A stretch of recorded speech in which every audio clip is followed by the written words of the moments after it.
Hello children. Now today we are going to start the next members of kingdom Protista, that are euglenoids.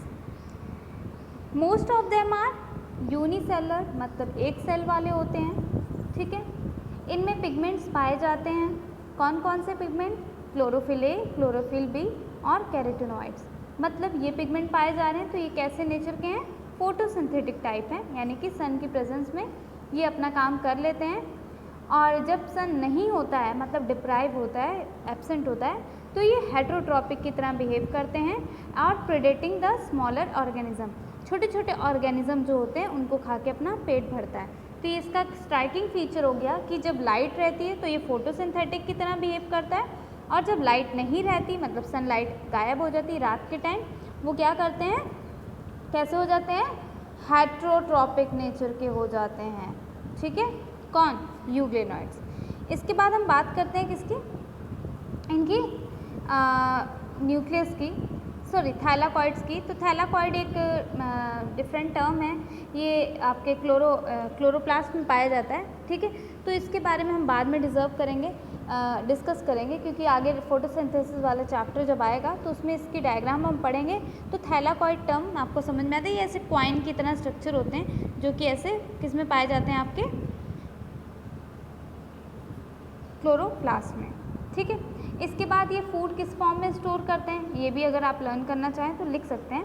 तो ये food अपना पैरामाइलॉन और के form में cytoplasm में स्टोर करते हैं. पैरामाइलॉन ये बगल में आपको डायग्राम में अगर दिखाने की कोशिश करूं तो डॉट के फॉर्म में इसमें दिख रहा है आपको. ठीक है, ये देखिए बगल में डॉट डॉट के फॉर्म में बना हुआ है पैरेटिनॉइड करके, वही आपका फूड स्टोर है.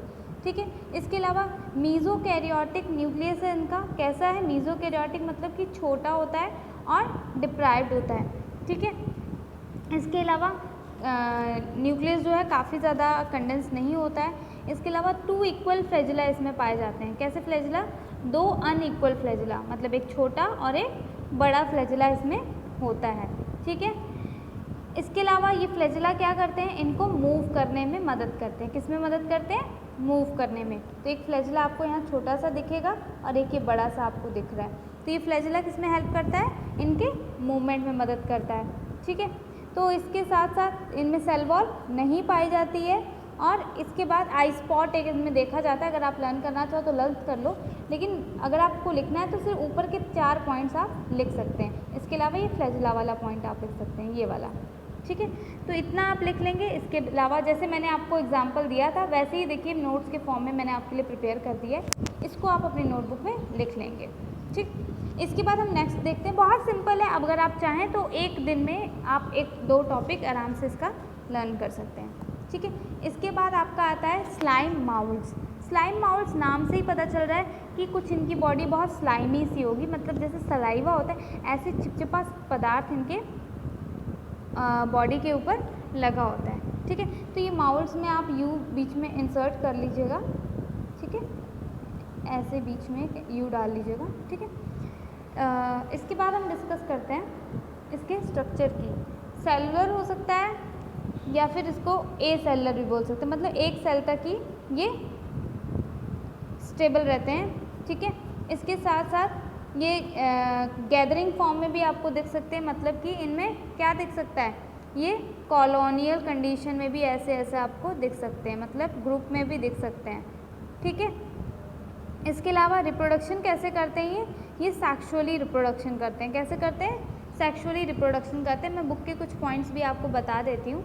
The body moves along decaying twigs and leaves engulfing organic material. एक हिसाब से अगर इनके न्यूट्रिशन की बात करें तो ये क्या कहते हैं, सैप्रोफिटिक न्यूट्रिशन के शो करते हैं, बिकॉज ये सड़ी गली चीज़ों पे ही अपनी लाइफ साइकिल को बिताते हैं.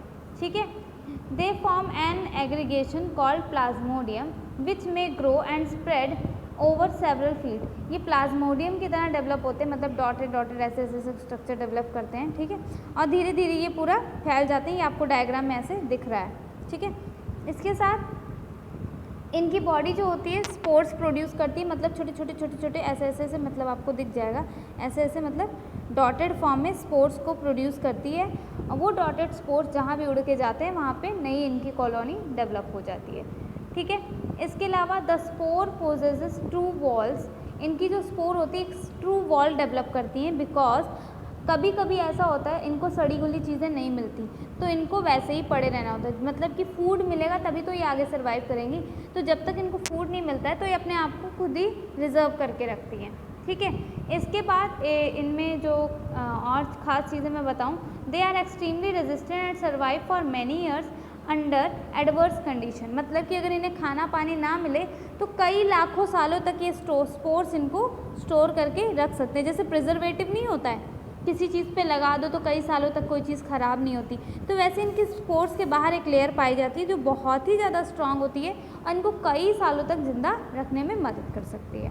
ठीक है, और ये जो स्पोर्स होते हैं एयर से, यानी कि हवा से काफ़ी अच्छे से मूव करके इधर उधर जा सकते हैं। ठीक है, तो ये आपके 2 टॉपिक्स आज हमने कंप्लीट किए।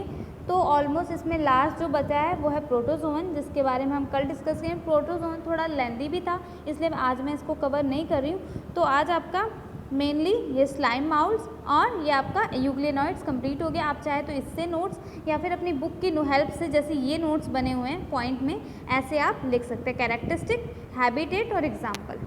ठीक है, जैसे मैंने आपको बताया था। सो आज वाला भी क्लियर हो गया। इसके बाद हम नेक्स्ट टॉपिक कल स्टार्ट करते हैं, और रिवीजन बच्चे कंटिन्यूसली आप करते रहिए। और जो मैंने कल आपको क्वेश्चंस दिए थे उसका थोड़ा सा मैं आंसर आपको यहीं पे डिस्कस करके बता देती हूँ, कुछ बच्चों को शायद नहीं समझ में आया होगा। Discuss how classification system have undergone several changes over a period of time. Classification जो सिस्टम है उसमें टाइम के अकॉर्डिंग क्या चेंजेस आए, आपको तीनों क्लासिफिकेशन सिस्टम को बता देना कि पहले में ये था, दूसरे में ये था, और जो तीसरा यानी कि आर एच विक्टर ने जो दिया है, विटकर ने जो दिया आपको क्लासिफिकेशन सिस्टम, उसमें क्या चेंजेस आए। ठीक है, आपको बता देना है। State 2 economically important uses of heterotrophic bacteria, Archie bacteria. Archie bacteria और हेटेरोट्रॉपिक बैक्टीरिया की कोई इकोनॉमिक इम्पॉर्टेंस बता देनी, हमारी लाइफ में इनकी क्या इंपॉर्टेंस है आपको पता है, आप बता देंगे।